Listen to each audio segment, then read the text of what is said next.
in your view, the approach to the issue of land issue, knowing very much that the 1913 Land Act, placed 70%, 70% of the land on the white community. And here comes 1994, we're then now negotiating and working towards a constitution that will be the satisfaction of all Africans. Has it done justice to those to that gap in your view? Let me say firstly that people generally place too much of the burden on the Constitution, and expectations are too high for what a Constitution can supply. One of the disappointments, I think, of the last 20 years of democracy has been how the gap between rich and poor, and predominantly between black and white, has remained. There's still a huge gap, and for too many South Africans, in my view, if I was a poor South African in 1994, and today in 2016 I'm in even a worse position, I think I would say, what's this democracy? What's it brought to me? What's our great constitution? What's it brought to me? I don't think I would be a Democrat. I don't think I would revere the Constitution if I was in that position. And that is something one has to recognize. The onus really is, the Constitution is a facilitator.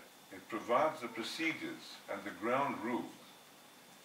If you take the so-called sport of boxing, the rules of boxing don't make good boxers.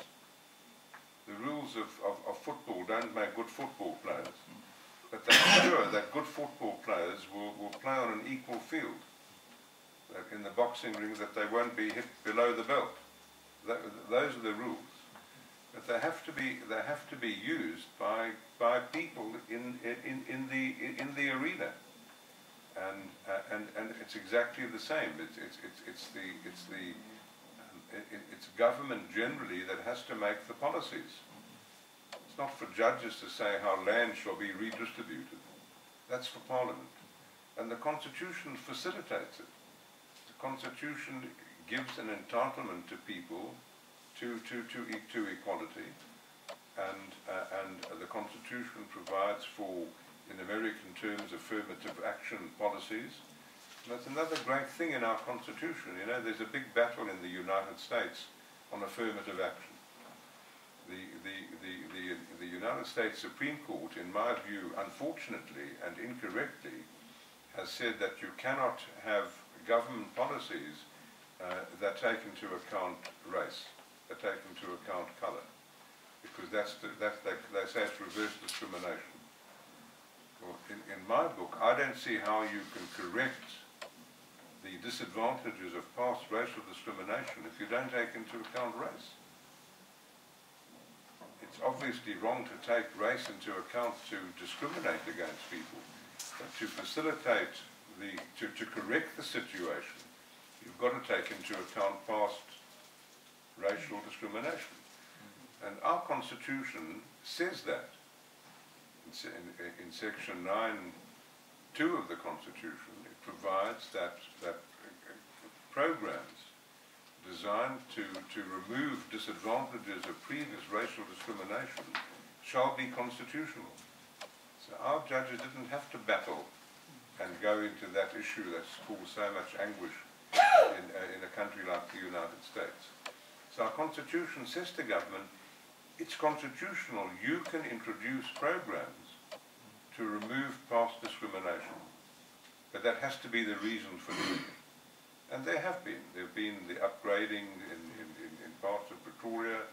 It was a case that reached our Constitutional Court, where we said, yes, the government is entitled to give benefits to people in black areas that are not given to people in white areas, because that's designed to correct the injustice and discrimination of the past.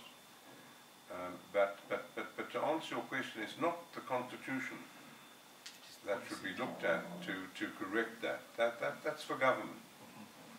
The judges can say to government, you're doing it in a constitutional way or an unconstitutional way, but it's your job to do it. And the same with the land, with their housing. It's government to fashion, and for Parliament to fashion the housing schemes, not for the judges.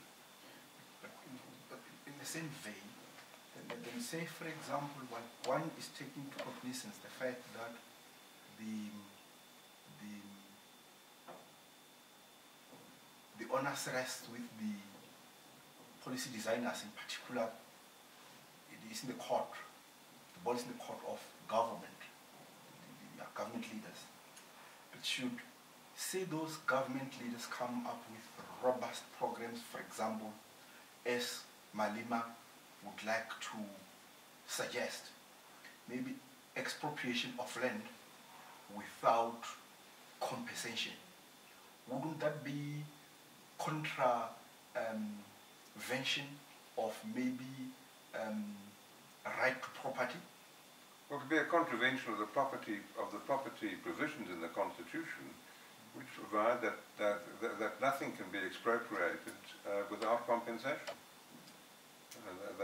That's a fundamental. You can't go the Zimbabwe route and simply steal farms from really people who've committed no crimes. So it would be a contravention, and I think correctly so. And you know, fortunately, South Africa has been lucky in one respect, and that is in countries like Zimbabwe and Kenya, the white colonial regimes took all the decent land. In Zimbabwe, 99% of the arable land was in white hands. It was taken from black people, and the white farmers wanted to cling on to their land, and that caused tremendous dissatisfaction and anger, which one can understand and sympathize with. In South Africa, it's different. There's huge land in government ownership, and as much as there was absolute unfairness in the land laws from 1913, when it was pointed out, really 90% of the land was reserved for white ownership. It's been easier, I think, in South Africa to deal with land claims, because there is government-owned land, and a lot of the problems that people have suffered from in countries like Zimbabwe and Kenya, I think, have been avoided in South Africa for this reason. Not perfect, and there's a lot of work to be done, but certainly the idea of the expropriation without compensation is certainly unconstitutional. Okay. You want to have a break now?